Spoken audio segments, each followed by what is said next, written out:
Hello and welcome to the Kinda Queer Podcast, a podcast hosted by a couple of kinda queer folks. My name is Ryan, I use he, they pronouns, and I am pansexual. I am Percy, I use he, they, and z pronouns, and I'm just queer is fine. Yeah, great. We love it. We love to hear it. So normally, like most podcasts introduce their guests, but I'm evil, so I make them do it. But like in all seriousness, Percy here is a wonderful, wonderful human being.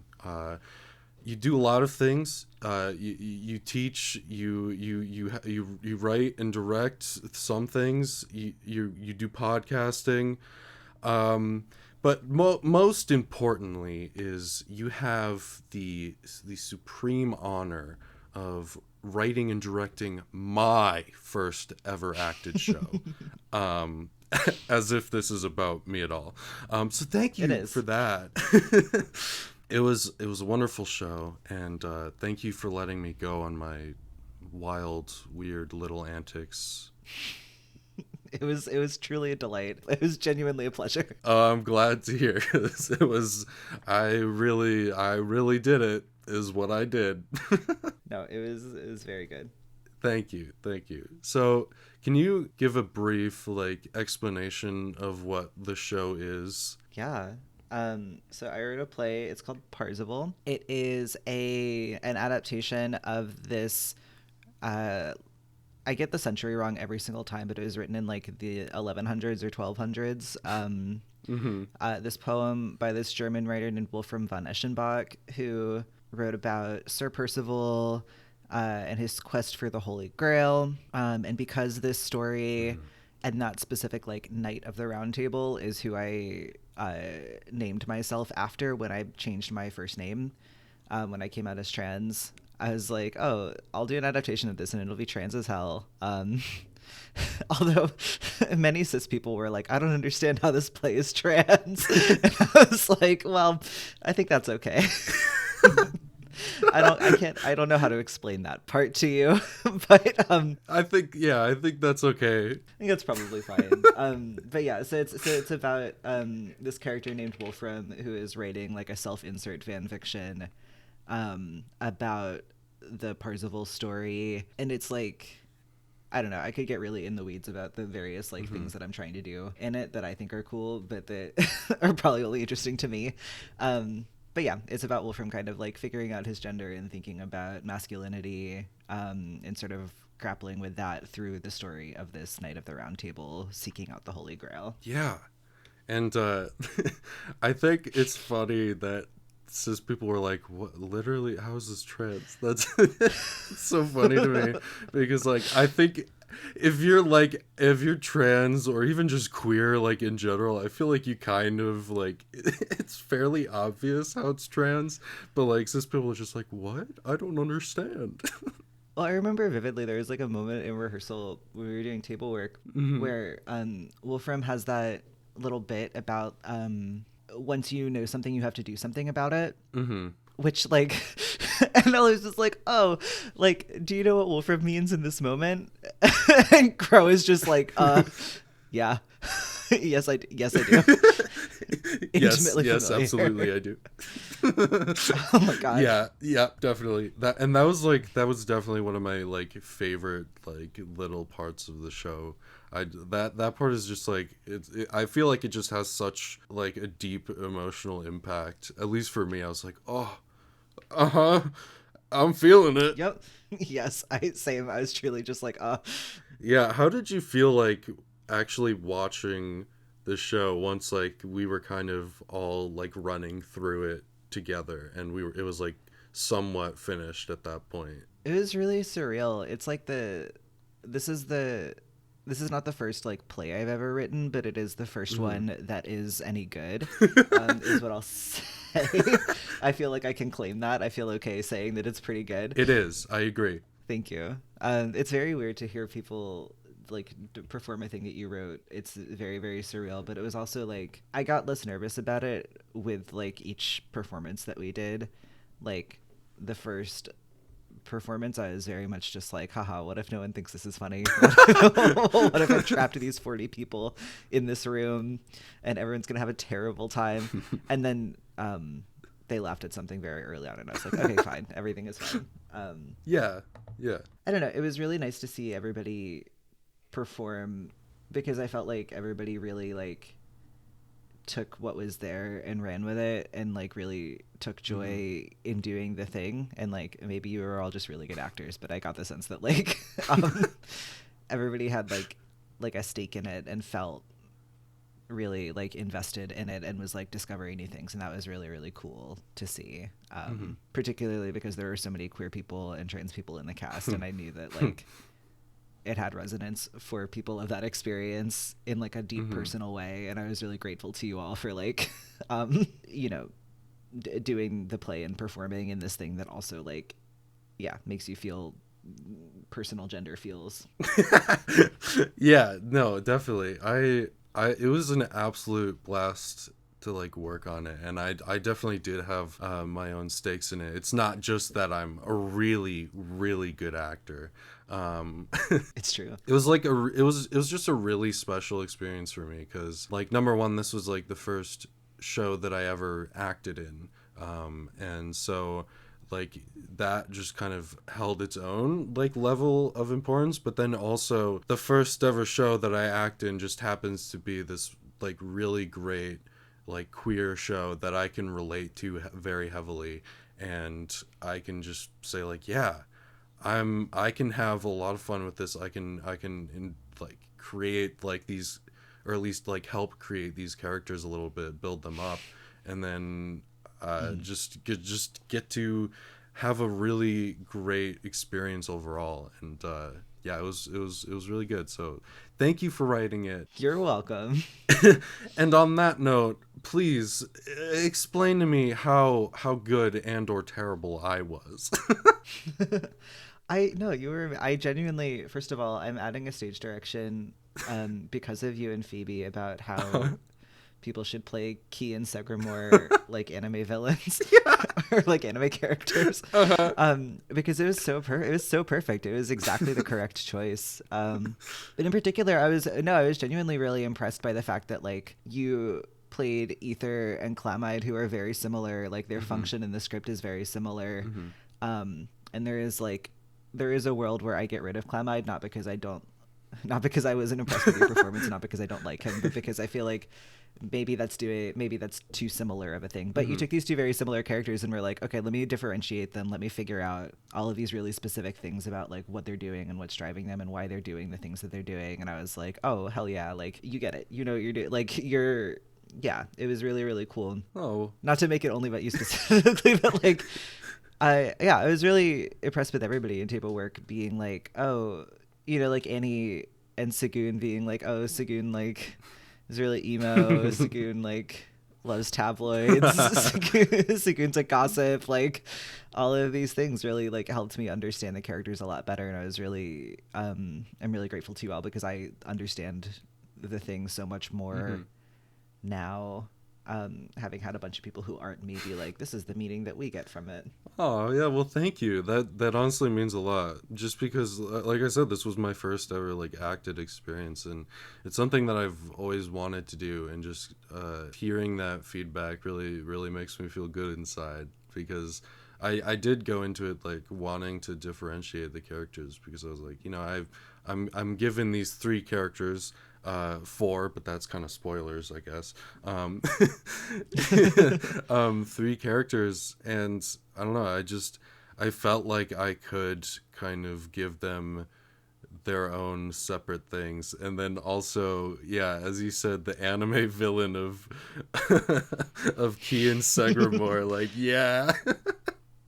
It was like, I had so much fun playing Key. Like, the energy that I just put into him was, I'm sure you could tell, I put a lot of just explosive energy into Key, and I had a lot of fun doing that. No, I love it. I was rereading the play yesterday because I am going to put some script changes in before this reading that I'm doing in a few weeks. And truly, like I was looking at it, and that I could hear while I was reading the way that you and Phoebe both say "my king"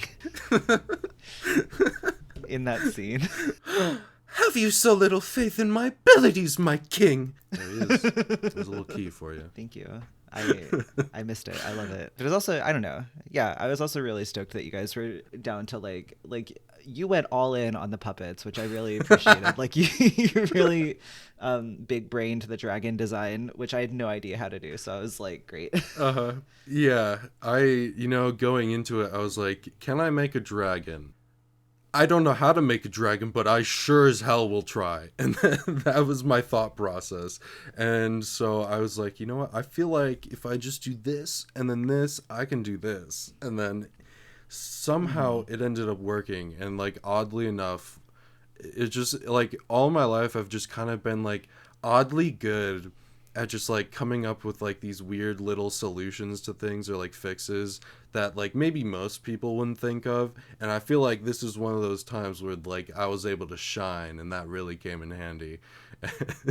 And then the dragon came to life. I'm so happy that we did the puppets, because it would have been really like just less fun if we did, if we didn't. Yeah.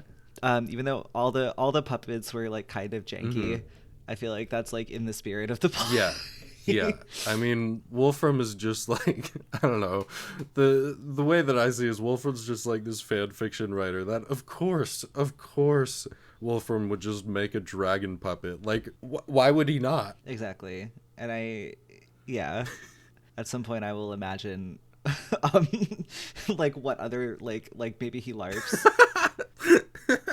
Yeah, most definitely. I think Wolfram would LARP. Or at the very least, he like goes to the Ren Fair religiously. Oh, definitely. But like, as you were saying, I was so impressed by everyone else in the cast. Like, I like to make things about me as a joke, but genuinely, like, as the show was happening, I was like, everyone else here is so talented and they're so much better than me.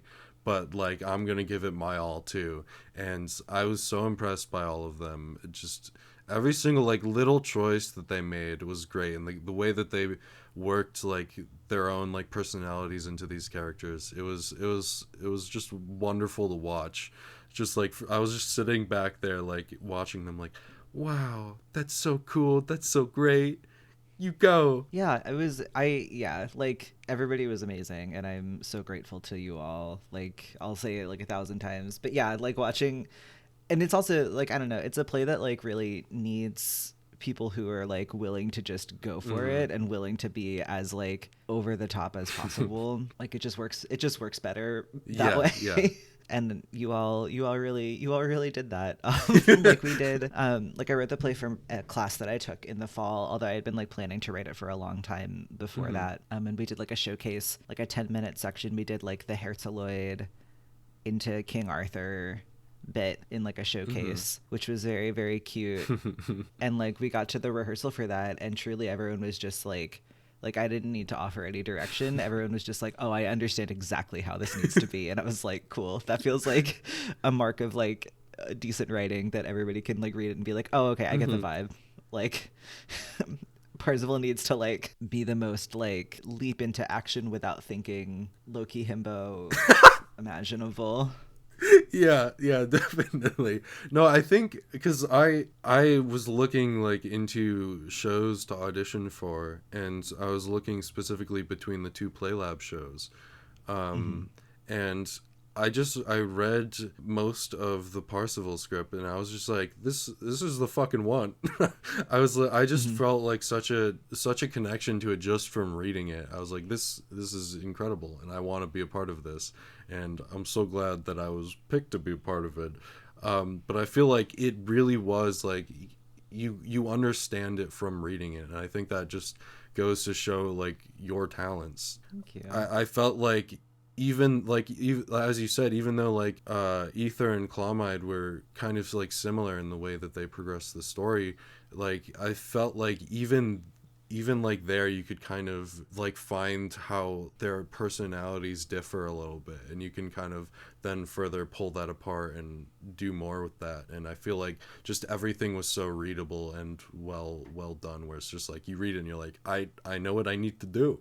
Like, I get it. Yeah, I thank you for choosing Parzival. I'm sorry that I cast you as all the shitty mean knights. Well, I mean, I think it worked out. I think that was the good choice because I'm fully capable of playing a shitty knight. But I don't know. I loved, my favorite was your commitment to the bit in rehearsal of like anytime Ether came up, it was like, well, you know, Ether's clearly the best. Ether's clearly the choice. Yeah. Like when we were talking about the country scene, Mm-hmm. and Isabella was like, "Why is she an Ether stan?" And you immediately were just like, "Why wouldn't she be?" Yeah, I really just I kind of like when I'm doing it, I really get into the characters as you could probably tell. And it was just like, I don't know, it was just so much fun. Like I'm glad that I got cast as Ether, even though like it was like a short role in terms of like lines. It was just like I really got to play this like, I don't know, big arrogant douchey dude and just be like, yeah, I'm the best, tell me otherwise and I'll fucking murder you. Yeah, it was helpful in part because I feel like so many of these characters I think they could feel like, because a lot of them are really functional, right? Like a lot, like Mm-hmm. the point of a lot of the knights in particular is to be like, or like Gurnemanz is a good example of like, oh, this person is very clearly intended to be like this extremely specific understanding of masculinity embodied in a Mm-hmm. person. So like very clearly, it's like functionally like this person is here to represent this idea. But I feel like you all were really helpful in terms of like making everybody feel more nuanced and making everybody feel like a person who like Mm-hmm. had motivations and things, because like transparently, like really when I was writing it, I was like, oh, okay, I need Ether and Clemide and Key and Segramore and whoever to be um like stereotypical like knights who invest in this like very specific understanding of masculinity. Yeah, definitely. I felt like, because I mean like just like running through my own characters, because that's what I know best. I feel like, Ether was like, he is the arrogant guy that gets killed by the protagonist Parzival himself, and then Parzival is like, oh, my actions have like causes, they have weight, and like I Mm-hmm. just straight up killed someone. And even though like Ether's this big arrogant douchebag, like it's still like you killed someone. And then Clawmide, I kind of, he's like the one that Parzival's like, no, I learned I'm not gonna just kill for killing's sake, like I'm gonna Mm-hmm. spare this person. And so like at the end of it, I kind of wanted to show that a little bit more, be like, yeah, Clawmide also kind of learns from this experience, like he's his own person that learns. Maybe you don't see his journey after he's spared by Parzival, but I think that just by like, maybe I'm overstating my actions, but I feel like you kind of notice, or at least feel, that Clawmide has changed in some way, and that he's going to do something different moving forward. And then Key is just, well, he's Key.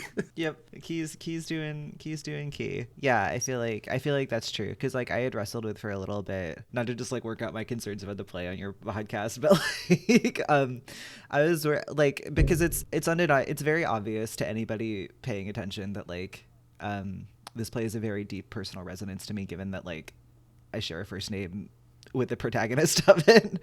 Mm-hmm. And it's not like necessarily a self-insert in that way. It's just exploring Mm-hmm. a lot of things, like there's absolutely like a thing in transmasculine communities of like this anxiety about like, oh, my gender is, if not man, like very masculine leaning, it's masculine of center, like this is a thing that I'm drawn to and resonate with and feel is very true for me. But also everyone is like, well, I don't want to be a man. Why would I want that? Uh-huh.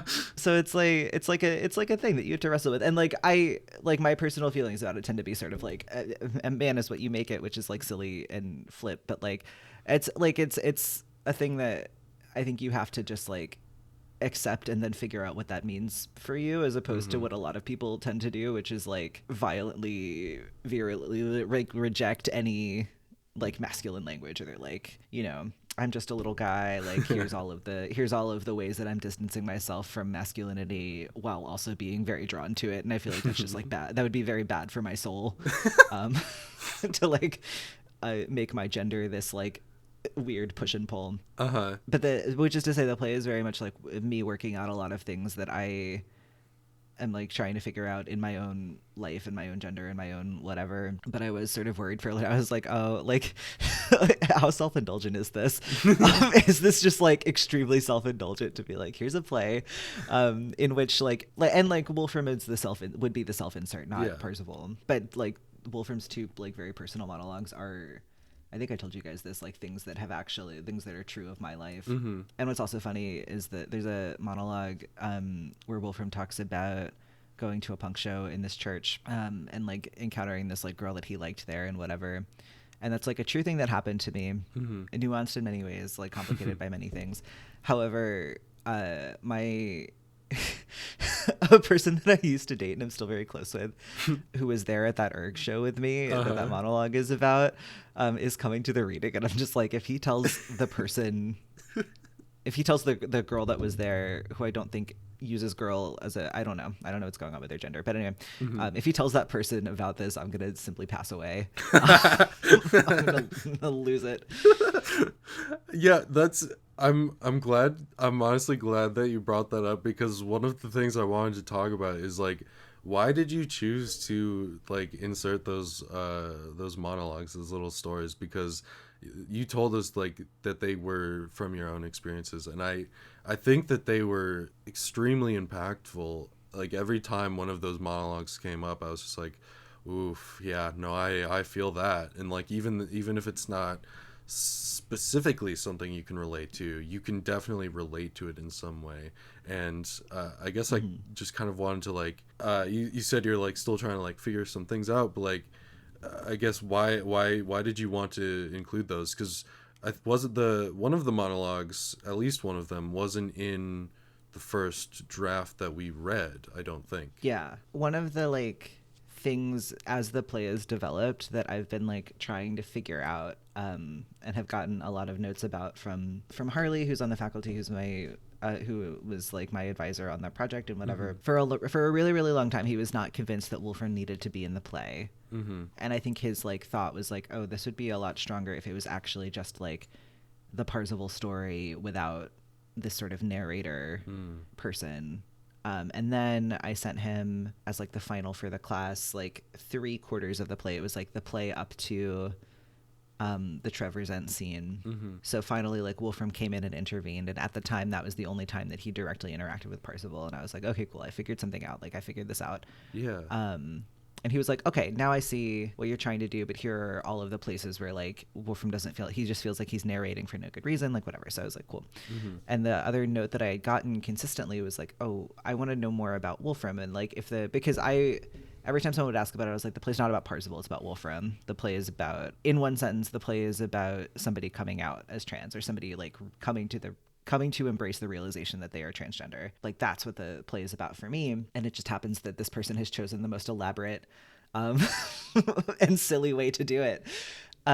Which I think is actually probably true for many people. Like I think many people have like very sort of silly things that make them sort of finally embrace that realization. But anyway, a lot of people are like, oh, like if this is what this play is about, we need to know more about who Wolfram is, and we need to understand what his stake in this story is. And I was like, cool, how do I do that?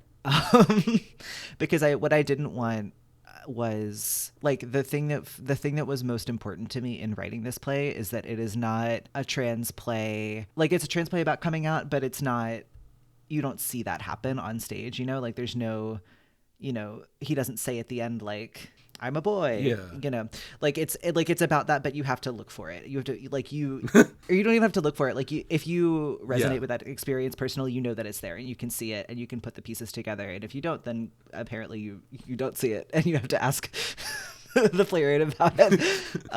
But it was really, really important to me that this was not like a play in which you saw those things happen on stage. It was really like, I didn't want like a scene with Wolfram's mom, you know, or whatever. Like I didn't want it to be about being trans in a really obvious and specific way. Like Wolfram has the monologue that was in the beginning and is now at the end about, you know, this quote unquote unnameable feeling that I feel all the time, that like whatever, and I'm like, the name is gender dysphoria.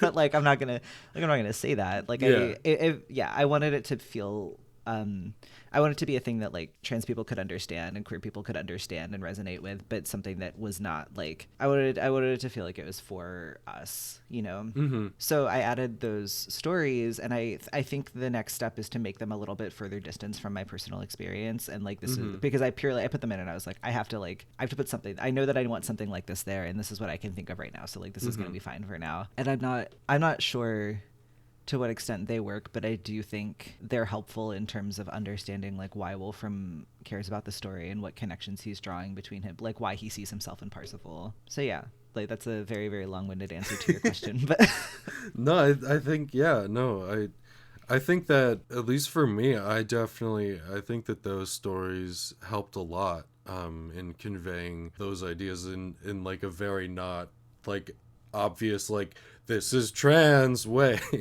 which because the way that I have always seen is like if something is like I'm trans, like in media and like in that very specific like I'm trans, gender dysphoria, all of these like things that like make it very obvious. It's like it feels like it was written by a straight cis person for other straight cis people, and I like that this was kind of like more of a nuanced way of going about that, so it's kind of more like people within the community can understand it and relate to it in like a deeper sense, because I think when it's very blatantly obvious and just out there and just stated, it just loses a lot of that impact and meaning. And so I think that the way that you handled it was really good. And when you first said like Harley was like Wolfram is unnecessary, I was like, big disagree. I was like, no, excuse me. Wolfram, I was like, this is literally a show about Wolfram. Like, yeah, most of it is on Parsifal, but it's about Wolfram. I feel like we've succeeded, because I agree. Yeah, absolutely. He's very important. He's the whole point. But after seeing the finished like staged reading that you did, he came up to me and he was like, okay, now that I've seen Crow do it, I understand why Wolfram is there. Wolfram's really important. Because he's like watching the whole thing, and like Crow is like reacting and really clearly like invested in what was going on. Sometimes maybe a little bit too much, given that we were accused of queer baiting, which I think is so funny. Yeah, a very queer show is accused of queer baiting. I feel like it's very fan fiction to have a will they won't they homoerotic bond with Gowan and Parsifal. Definitely, yes, yeah. Fan fiction 100%. Like I like the entire like that relationship just reminded me of like like line webtoon comic where it's just like, yep, will they won't they, I don't know, but it's potential, maybe, wink wink. Yeah, I was like I think the text is probably fine. I think maybe Crow is overselling it a little bit in their performance. Because that's the other like thread of feedback that I get a lot is like, oh, like you do Ken Wiramer's kind of dirty, and I was like, I don't know. I feel like because like I don't know, not to like, no, it's fine. I'll tell you like a personal thing about my experience, because that feels like what this podcast is for, probably.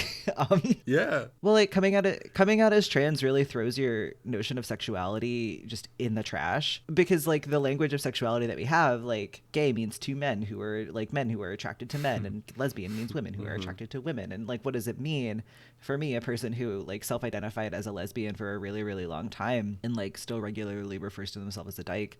Like, what does that mean now that I have a different gender? And like, I don't call myself a trans man, because man is like nebulous and amorphous, and like I feel like it's like a whole thing. Like I don't know what language to use, whatever, but it's very much like, oh, sexuality doesn't make sense anymore because the language that we have for it is rooted in a gender binary. So it's also just sort of like, oh, I don't know. I haven't thought that much about Parzival's gender, because like it doesn't come up in the play, and like he's transmasculine because Wolfram says he is. Yeah. Anyway, which is all to say, I feel like sexuality can be a very like, oh, this is what I think I want, and then suddenly, oh, right, like, okay, I've done some growing and changing, and I've done some thinking, and like suddenly my feelings have shifted and things are different. Yeah, I think that, I introduced myself in the beginning. This is a call out of myself. I'm calling myself out. I introduced myself in the beginning, the very beginning, as pansexual, and a little behind the scenes is I've been questioning that for a while. Mm. And like, while I still think that I am pansexual in some sense, I'm also like, am I demisexual? Am I somewhat asexual? I don't fucking know.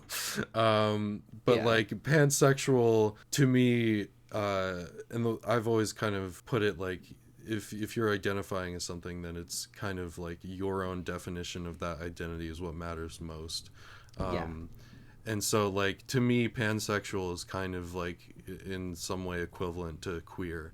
And so Hmm. like, I could just say that I'm queer, but for some reason, like, my brain is just like, yeah, pansexual sounds nice. I like how that feels. Yeah, I feel like it's useful to because I feel very strongly about like for a really long time I really wanted to like I was on like a search for like the right language I could use to describe myself so that other people would understand me, and actually I've come to realize that that's like a futile endeavor. Like no, it's never going to happen, and b like actually my desire to be legible to other people sort of at first glance is zero. I don't necessarily feel like I want someone to feel like they understand my whole deal just by knowing like the language that I use to describe myself. So actually I feel like it's really good to sort of be like, okay, like I'm doing what feels good for me, Hmm. but also I'm not worried about conforming to the definition of this thing, but rather like this is the language and I'm going to define it the way that is true. Yeah, no, for me, in the sense that I am like trans non-binary in some way, that was like a very somewhat recent discovery. In that, like, I never in the in I'll find a way to connect these things. So the reason why I didn't act in shows before, even though I was in drama for all of high school and I wanted to do acting or get into it, is simply because I hated my body too much to go up on stage in front of people, and Mm-hmm. I didn't want people to perceive me, or, well, I wanted people to perceive me but not my body. I didn't want and I didn't have, I don't know, it was like this very weird undescribable feeling where it's like, I'm okay if people look at me, but also please don't look at me. And it was just like this very weird feeling. And so for a long time, like, I also had this just toxic mindset where, like, in order to be trans or non-binary, I have to feel gender dysphoria in some way. Mm-hmm. And because of that, I was always like, well, I don't feel gender dysphoria because I just have body dysmorphia. I just hate my body in general. And so, like, I felt like that body dysmorphia just, like, kind of hid whatever gender dysphoria I did have. And I Mm-hmm. focused on that a lot more because that was more prevalent to me. And then once I, like, started doing this and talking about things more, I was like, actually, I don't know that I want to be just a man, whatever that means. And like, you talked about like the concept of being a man. Like, I don't want to be a man, but like, I relate to these like masculine feelings. Uh-huh. It's like it's like I don't I don't want to be a man. But like, and for me it was a very different experience because, like, most of my life up until probably like senior year of high school, I identified as like just a straight up man. And so like, I grew up with all of this like huge heavy toxic masculinity mindset, and it coming, like, starting to come out of that, it was just like, whoa, so this is what it's like to feel. Mm-hmm. Because for a long time I was like, I'm not allowed to feel anything. I can't cry ever. I'm not allowed. That's not something I can do. Mm-hmm. And so, like, yeah, it's just, I don't know, it's defining things in your own way, I think, is more important than trying to define things for other people, as you said. And that's a little advice for everyone listening. Ooh. Yeah, I feel like as a general rule, we're taught to ignore the things that we feel and rather are just like, you know, here are these very narrow definitions of things, and if you don't fall within that, then I guess that's not true of your experience. And like um actually I think we would all benefit from, like, because so many people can talk themselves out of considering themselves to be trans because either they like think that gender dysphoria is this extremely specific experience in the way that people talk about it, when in reality I think it is so much more all encompassing than that.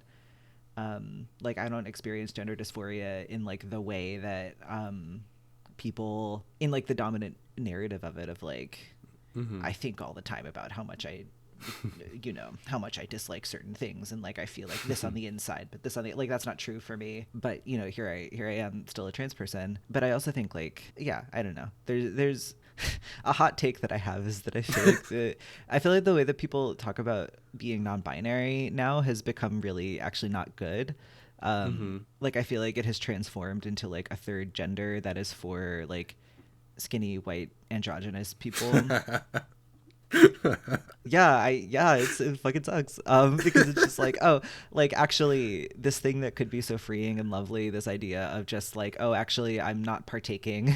um I'm not partaking in this very specific gender system, but I might borrow from aspects of it, has turned into just this like third restrictive option that people have to find themselves within. And it sucks. Like, it's because I remember the feeling of like I didn't know non-binary was an option until I was like a couple years out of college, and I was living in DC, and I was like doing I don't know, I was doing my job and whatever, and my best friend came out as non-binary and was like, oh, I use they them pronouns, and I was like, oh, I didn't know that was a thing.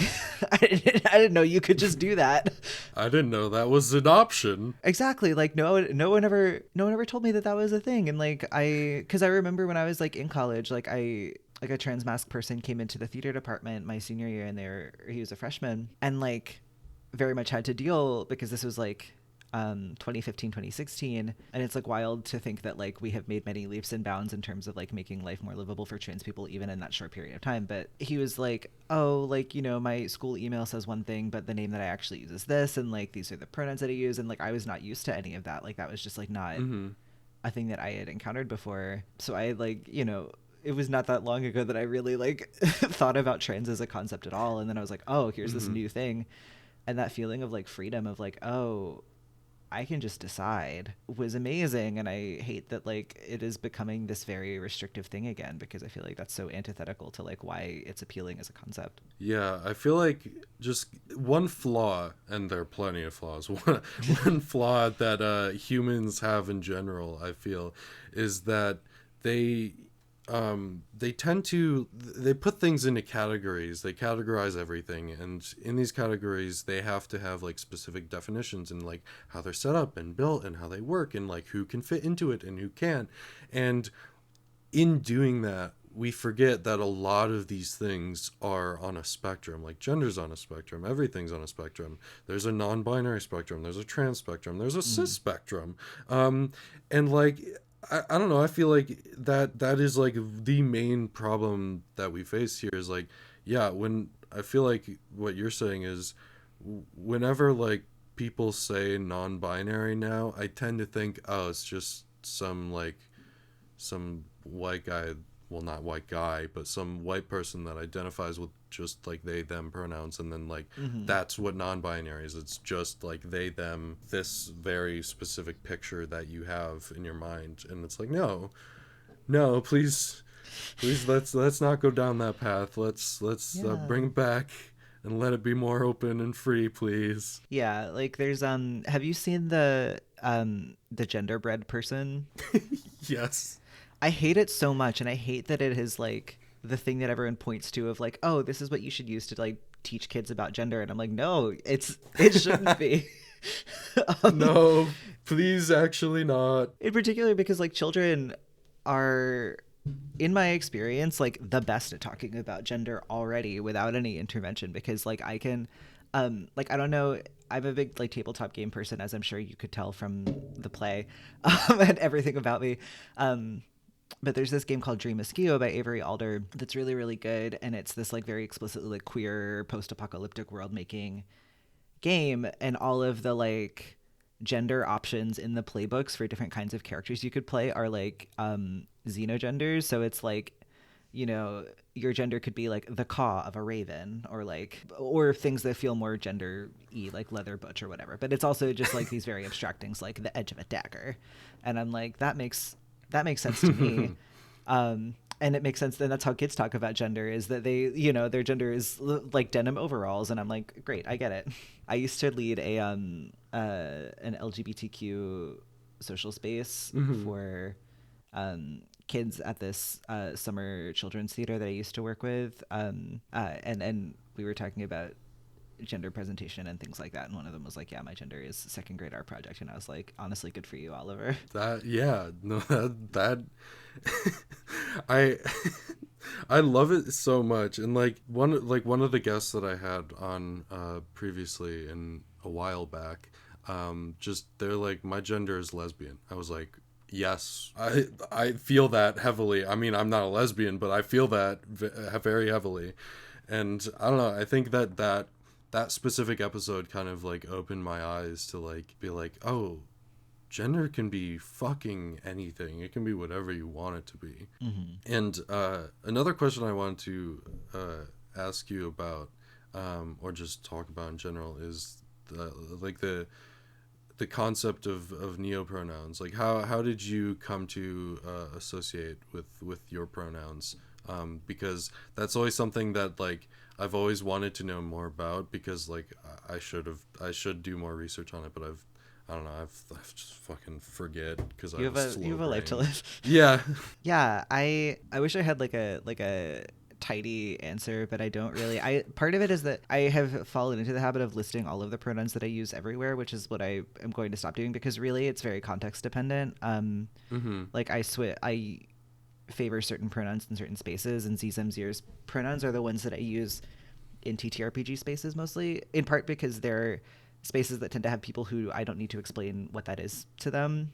Like a friend of mine and I joke that like, oh, my pronouns are Z's if you're not going to be weird about it. And if you're going to be weird about it, my pronouns are he and they.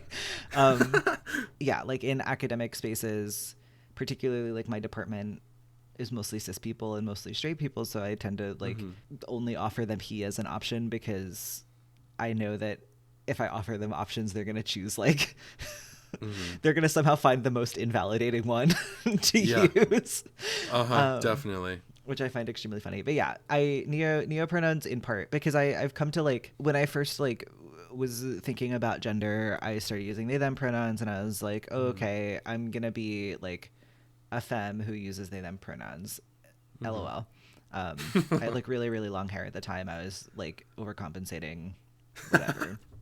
The classic overcompensation. Yep. Yeah, classic. Like, oh, I feel very bad at being a girl somehow, so I'm gonna just do all of the girl things and see how that goes. But yeah, so I was like, okay, cool, that's like the thing. And then I, over a period of time, was like, okay, no, actually, he feels really good. This is like, I want to change X, Y, and Z things. I want to do all these things. And then I started thinking about it more, and I was like, okay, cool. And part of it was that I started HRT. And started doing some other, like things that people do when they are medically transitioning, which is not like a requirement, but it is a thing that I wanted to do. And once I started to feel more secure and like, oh, okay, my body is like becoming more in alignment with how I would like it to be, and like I'm making changes to my body that I really, really like, and I feel more sort of secure in this thing. I feel like I don't have to cling as tightly to like masculine, and I understand myself to be more fluid. And then neopronouns were like, oh, okay, amazing. This is helping me get sort of out of the very strict, like, he, she, they spectrum that has been created that we were just talking about. I don't remember when I first encountered them, but I think I encountered them in, like, internet spaces, because I very much, like, grew up on, like, trans Tumblr. Oh, fuck yeah. Although at the time in, like, 2008 and 2009, I think I was just like, oh, how interesting, how cool. I feel really dedicated to supporting this community for some reason. But it was like, yeah, I don't know. I think it's been just sort of a slow burn. And then once I hit a point where I was like, okay, I feel like I've stopped caring about being gendered correctly by other people that I encounter, because ultimately, like, the opinions of strangers or the assumptions of strangers are not anything I will ever be able to control. So I'm just not gonna worry about it. And I know there's a degree of like privilege in terms of like somebody could guess one of the pronouns that I use by looking at me, which is not true for some people. So there is like a privilege there, but I am just sort of like, okay, I actually don't care about the way that strangers perceive me anymore, and I'm gonna just use language that feels cool and in alignment with how I feel, because I sort of hit a point where it's like, oh, okay, pronouns actually don't matter as much as people want to make them for some reason, which never made sense to me.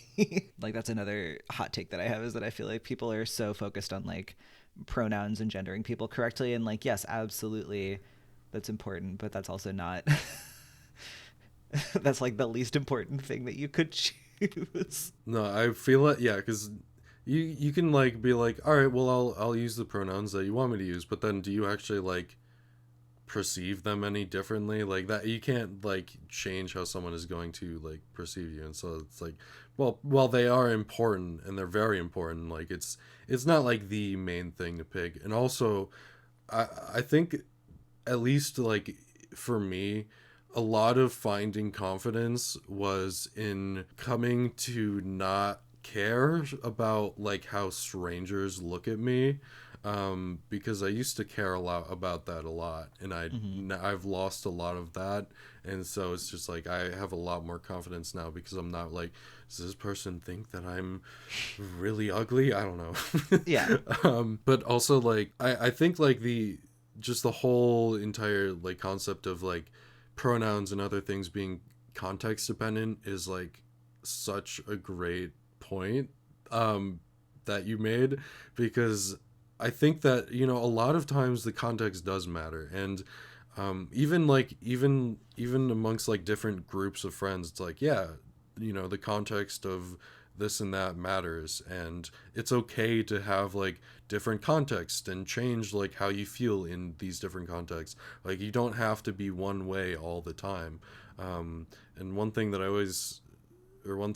like tend to say a lot is like, yeah, you don't have to come out at all, especially like in certain situations. You don't have to come out. Like, if you don't feel safe, or if you're not safe, you don't have to come out. Whereas if there's a different context or surroundings where you do feel safe, then sure, go for it if you want, and if that's what feels right to you. And then also the trans Tumblr. I one of the main ways that I got onto like understanding that gay was a thing is like through gay Tumblr. I was like, Yes. oh, wow. And I was just like, yeah, this is great, I support this. And then eventually I was like, oh, actually, I resemble this. kind of gay myself. And then another foretelling thing is I used to like follow a lot of trans YouTubers, and I was like, yeah, this is really cool, I love this, and I support everyone. And then I'm like, wait, actually. Yeah, I remember I was doing a show at my old job at Arena Stage. I was working with this playwright, and he took me out for lunch one day, like when we were rehearsing. And we were just talking, and he started asking me about like, oh, like, what do you want to do? Because I was like an apprentice at the time. So I'm a dramaturg by profession. And he was like, or no, I was like, oh, I want to work with trans and non-binary playwrights, and I want to do like advocacy for them, whatever. That feels really important to me. And he was like, oh, just, you know, be careful about like, you should think about why you feel so invested in that community. And I thought he was implying that like, you know, don't force yourself on communities that you don't belong to out of some sense of like feeling like you have to save them or whatever. Which is true.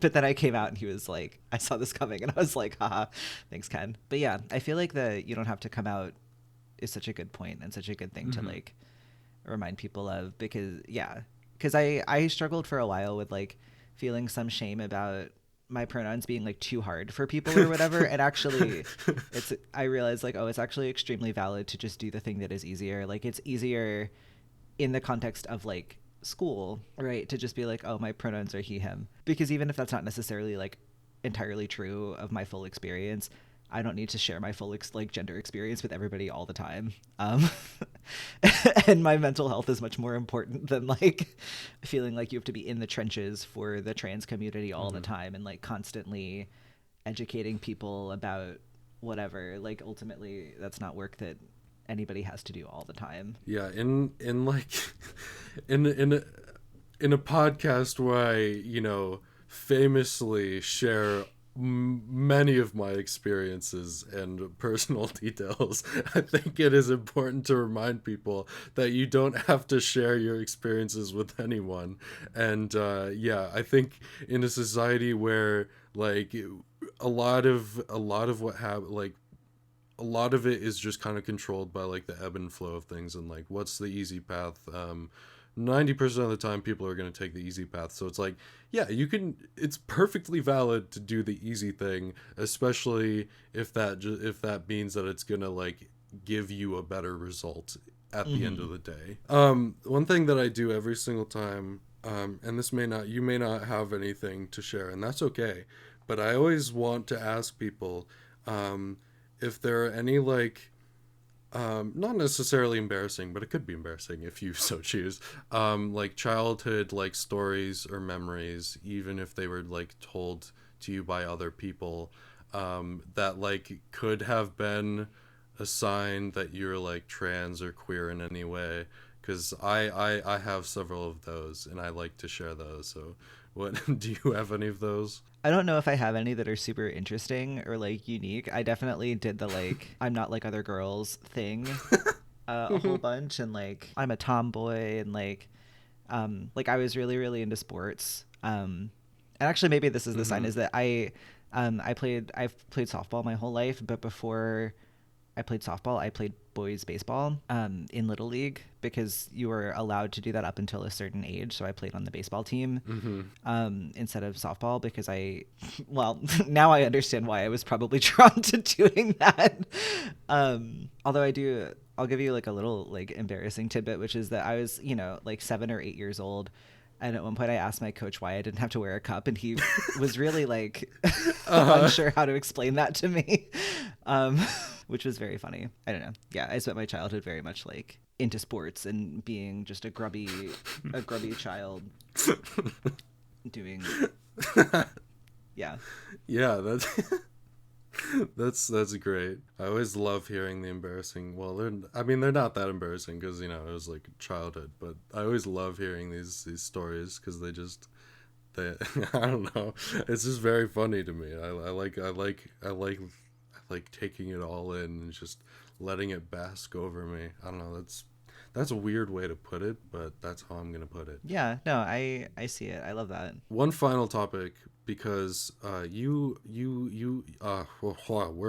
you have, or you work on a podcast. I might get this wrong. Is D&D and Drama Nerds or something like that? Dungeons and Drama Nerds, yeah. Dungeons and Drama Nerds. Sorry, I did it. I kind of got there. I'm so sorry. I apologize. Oh, wise Percy. I did not mean to offend. No, you're so good. And so I wanted to kind of ask just generally about like what do you love about like TTRPGs, and like how it connects to like the queer community and just queerness in general. A big part of my like gender journey TM was playing TTRPGs and playing characters of different genders, and I think that also helped me sort of solidify that like embodiment and gender and presentation and like all of these things are separate pieces that you can change independently of each other, and there's like no unified way to be a certain thing. And that was really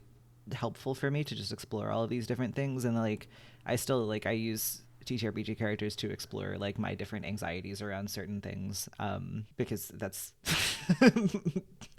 I guess that's fine. That's probably okay. But yeah, so that's sort of like the way in which they can be queer for me. But it's also a really good way of just building community, because as a person who does theater, I believe very deeply in collaborative storytelling as just a practice. Like I think that it is just a good like world building thing. It like opens up possibilities for other ways of being. Like it's just all these really good things, and I think TTRPGs can offer you this really great space to like form community with other people, and and all of that. So that's why I like them very much. I don't play much D&D anymore, but I did cut my teeth on D&D second edition and 3.5. No, that's really cool. I've always wanted to like play D&D and like get into it, because like just the concept of like being a different character and like going through like this really fun adventure has always been like something that's been like, wow, I want to do that, because I love just playing characters. And like I don't know, I think that it would I mean, like you joked about it, like I think it would kind of help me